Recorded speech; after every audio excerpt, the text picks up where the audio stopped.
Hey everyone, Hallie Tally here, owner of Knights of Bytes. Today is Thursday, January 10th, and I'm here with your daily business cybersecurity briefing.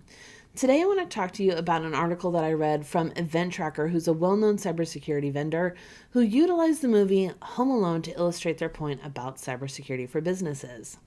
Now, they're using this scene where Joe Pesci's character, who's one of the thieves, poses as a police officer, goes to the McAllister home, and says something like, there are a lot of burglaries on the holidays. We're just checking to make sure that you have the proper precautions in place. And Mr. McAllister responds with all this information and says, oh, yeah, we've got automatic timers for our lights, we've got locks for our doors. That's just about as well as anyone can do now these days. And if you think in terms of the 80s, that was a lot of security for a home. But if you look now, there are a number of security features that you can put in your home that include prevention, detection, and response. And Event Tracker asks, why are we not doing that for our business? Most small businesses think that just having a firewall and antivirus is plenty to prevent a cyber attack. And unfortunately, that couldn't be further from the truth. Having a firewall is like having automatic timers for your lights, and antivirus is like locks for your doors. And unless you're Kevin McAllister and you have a series of booby traps awaiting cyber criminals at the turn of every corner, you're just not going to be prepared. And the article goes on to ask a number of questions, a few of which I'm going to share with you. One of them is, what happens when a cyber attack gets past your firewall and antivirus? Are you completely sure that every user in your network is safe from a phishing scam? If you have a compromised login, like an email username and password, how would you know?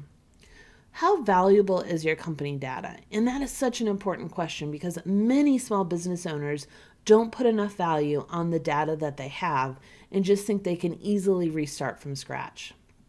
And finally, when was the last security incident in your network? How was it found? Was it resolved? How long had it been there before it was detected? And what were the lessons learned?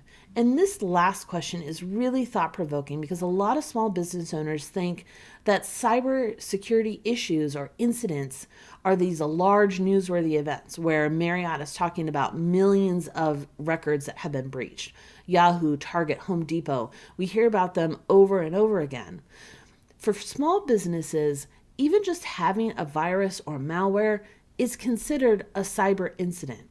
Having ransomware is considered a breach. It doesn't have to be where millions of records have been compromised. It's anytime somebody else is in your network that shouldn't be.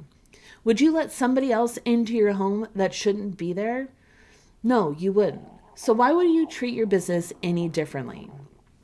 The cost of doing nothing and protecting your business can certainly outweigh the cost of actually putting in prevention, detection, and response. As always, if you have any questions, comments, or concerns, you can certainly post them below or send me an email to ask@knightsofbytes.com. That's Knights with a K and Bytes with a Y.